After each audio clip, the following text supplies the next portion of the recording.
Let's go ahead and move on. What else do I actually feel like talking about? Because so many things happen. I don't know how much of it I feel like talking about. Let's go ahead and jump into Mike Tyson because it annoyed me how everybody responded to this shit. And hold up, y'all. No, she ain't apologized for twerking at that high and school. so we sit down with him, we have dinner, we had the best time of our life. We was there. How you want to finish the story, Mike? Continue. You want me to finish the story? Will you please? He said I don't know if it's right. I believe him. Well, his wife knows who he is. All right, listen. I said, Joe, just leave Remy mine. And she was upstairs. I was blocking her. She said, no, couldn't tell her that. He wanted to keep Remy mine, right? You can't keep and he someone. made offers, like he showed us some convertible Benz, new shit. I'm sorry. You can't keep someone? You can't? You can't keep girls against their will? You can't? Oh, okay. Let's continue. He was like, you can keep this.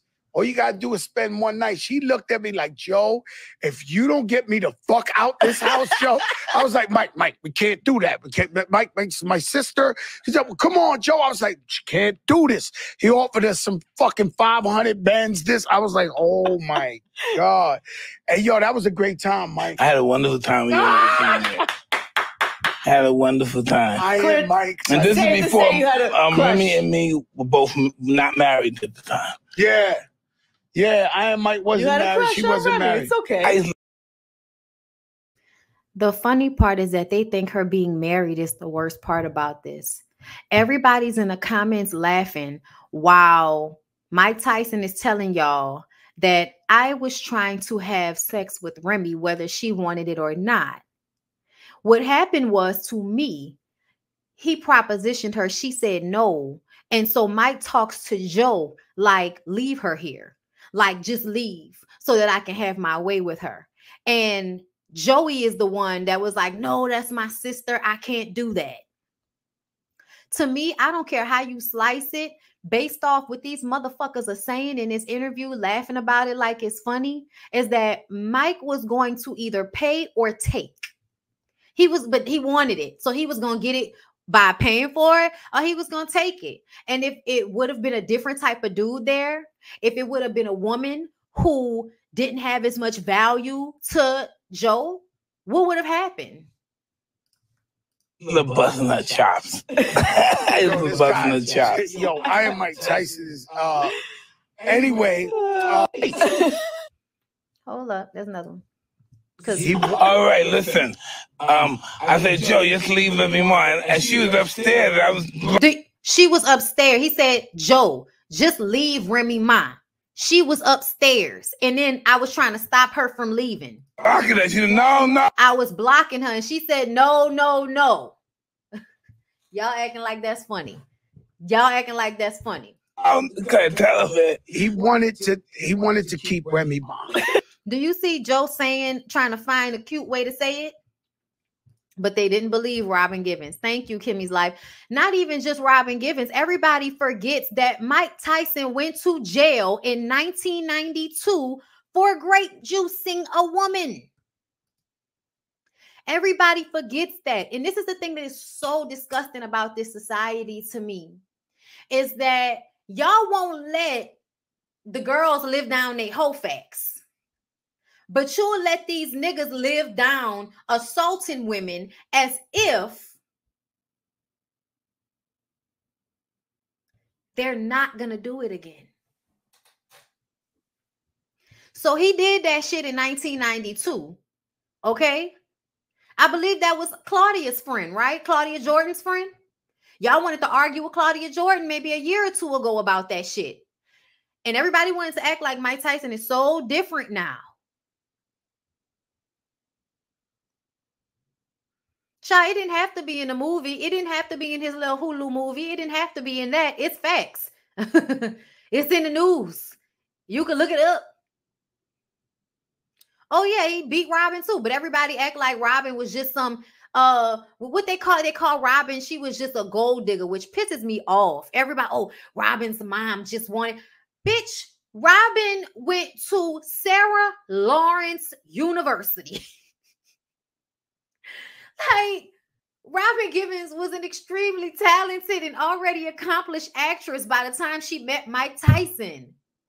And they played her off because she publicly talked about him beating her. He's a fucking boxer. And y'all are surprised that they beat women? Baffling to me.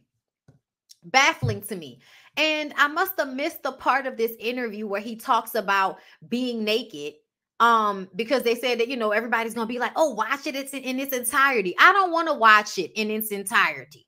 To tell you the truth, I don't want to watch the whole thing. I don't want to watch the whole thing. I'm good. I'm straight.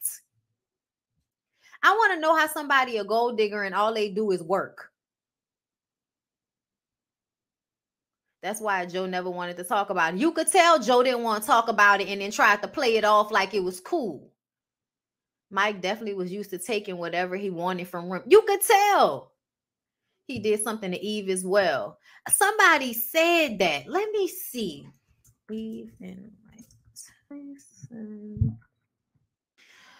Okay, let's see. Okay, here we go. It says Mike Tyson will tell you himself in his young adult years he wasn't very respectful to anyone, including women. So I can totally visualize the things he was saying to Eve, who everyone will admit is gorgeous. The Locks, being the protectors of Eve, see this going on, but also realizing this is prime Mike Tyson.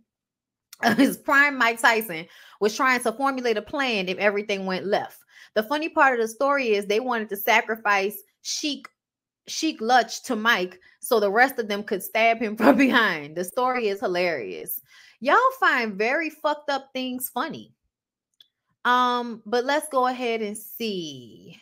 Eve was on the Breakfast Club. She said, I was scared to death. I turned around and I was like, I'm only 17 years old. Like, I was scared to death.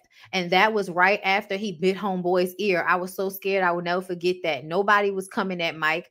I just kept walking fast, said Cooper, using the bits. Hold up. It says, although the two celebrities do not share a personal professional relationship, American revealed that Mike Tyson once made a pass at her during their first encounter. Y'all, it's not a pass if you feel like somebody about to do something to you. Mike told Eve, I fucked the shit out of you. Me personally, I was on the floor. You went too fast. Where is this at? I love Mike. We were somewhere in Vegas. It was even Vegas or LA. And now y'all with Eve. Y'all with Eve. This when Mike was y'all and Eve, or y'all got like is us and other Eve. niggas. The general and them might have been there somewhere, but we on a red carpet. Okay, only the Eve, artists. Yeah, only the artists. Okay. All I heard was Mike say, I fucked the shit out of you, Eve. Me. Holy, what the you know what I'm saying? Now, a regular Joe Schmo, his head would have been off. Right, but it's tight. Mike, Eve, you got to hold that. You got to hold that. We know Mike a little crazy. You got to hold that. Now some niggas got to get the OG pass. Eve, my nigga, man. I fucks with Eve. Let me tell you something. We was in. So basically, Jadakiss and them just say they were scared of another man. So they would let him do whatever because they didn't want to actually have to deal with Mike Tyson because Mike Tyson punched people hard. So what, Mike Tyson can't get shot? The fuck? I'm sorry. But like that, y'all, I don't even know why y'all told me to watch that because now I'm looking at all them niggas like, and all of y'all think this type of shit is funny. And basically what y'all talking about is that this nigga wanted to do something to this girl. And if she would have been another bitch, it would have happened. So I just, you know what I'm saying? So I just be thinking about all of the young girls who are not famous, who didn't have the Locks or whoever else around them or Joe to protect them. And Mike Tyson is strong and you niggas are scared of him. Like, Eve, you got a whole lot? And y'all want me to let up on these niggas, right? Y'all want me to let up on these niggas. This the type of shit they on. Whoo. Oh Lord, pray for us, because I mean, I just kind of feel like you niggas claim to be so hard, and then one nigga that punch hard with a speech impairment come around, and everybody's a bitch. Like everybody becomes a bitch. Like I feel like at the end of the day, if I, as a woman, we always feel like we have to protect ourselves because nobody's gonna protect us. So I'm looking at Mike Tyson like, yeah, I may not be able to fight you, but I'll shock the shit out you, or I'll shoot your ass up. Like, ain't nobody about to let you get close to me so you can bite my fucking ear off. And y'all like, and they online right now. Everybody in the comments, Suki and them talking about, I would have took the money. And it's like, y'all have no idea. This is the thing that really annoys me about a lot of women when it comes to shit like this.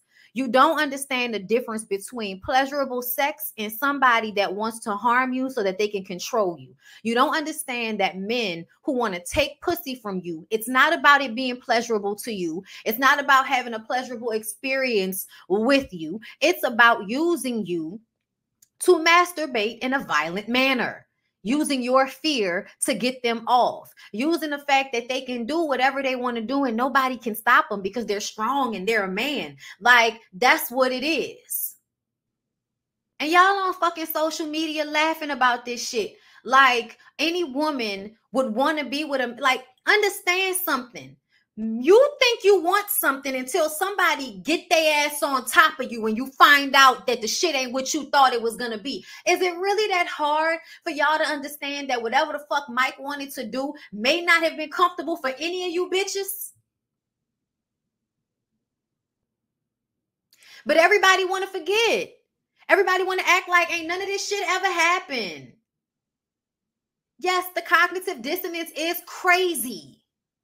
It's crazy to see y'all online laughing about somebody explaining their attempt to strong arm a woman into staying the night with them. Because that's literally what he said.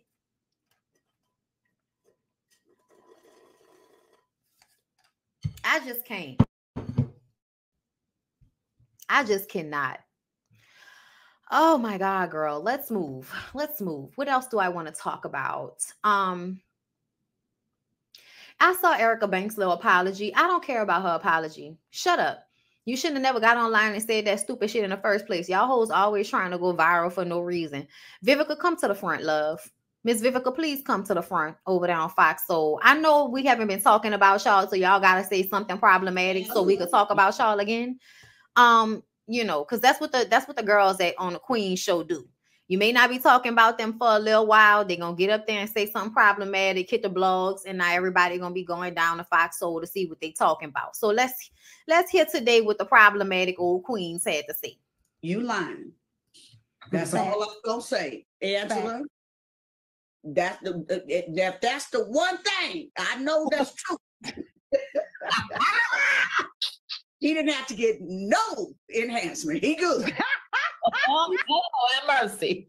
Yeah, honey. So I'm listen, the one time I'm with him on that one. I'm with him when he's right on that one. He no, it's all good. He seems like he got Big D energy. Okay. So apparently a woman said that 50 Cent underwent a penile enhancement procedure, and okay, and then Vivica wanted to come out and say he doesn't need any help with that. Let's talk about this for a second. I did some, a little bit of research on penile enhancement injections, and they're pointless. They're pointless. They don't make your dick any bigger, and they can actually obstruct your erection quality, which is the most important part. The most important part is for your erection to have quality to it. Okay. If your erection has quality, we can work through the rest. Most. Okay. But this is what I wanted to say to Vivica. Vivica, your ex-boo who has disrespected you publicly constantly showed us his dick on Power season 5 or 6. I think it might have been season 5. Whatever season it was with Jukebox. The season with Jukebox, we got a chance to see 50 Cent's dick up close and personal. And while it did have a nice thickness to it, okay, while it did have a nice thickness to it, as I've said in the comments, It doesn't matter how nice the cucumber is if it is attached to a less than desirable man. And I know that 50 Cent got money and all of this shit, but to me on social media, he's a terrible guy. I don't want to be with a man that is so immature, he will mock women on social media because he has nothing else to do with his time. Will treat his firstborn child like shit because he doesn't have a good relationship with the child's mother, but then will uphold the little small one that they just got. So yeah, I don't see it for 50 Cent, and I feel like whenever Vivica comes to his rescue, she needs to stop. Take your cape off. He has disrespected you enough. I don't give a fuck about how, y'all gotta, I don't care. Publicly, the man has not shown you any real respect at this point, and I would really like it for you to stop coming to save him or put it out there that his dick, girl, we saw it on Power. You didn't have to tell us. We saw it on Power. You did not have to tell us. And honestly, when I saw it, I wasn't even that impressed because I don't like the nigga that much. Thank you, Mary Sparkles Like Wall, for the super chat. I was coming home from the movies at age 13. I had a little lipstick and whatnot. There were 3 drunk dudes who kept pressuring me to go to their car and hang with them. This guy who would always say hi said nothing. Men ain't shit. They're not. Thank you, Mary Sparkles Like Whoa, for that. The way 50 Cent has always drugged Vivica in the media is always trying to big him up. And I'm looking at her like, girl, stop doing this. He don't ever want you. Like, Vivica, just stop, please.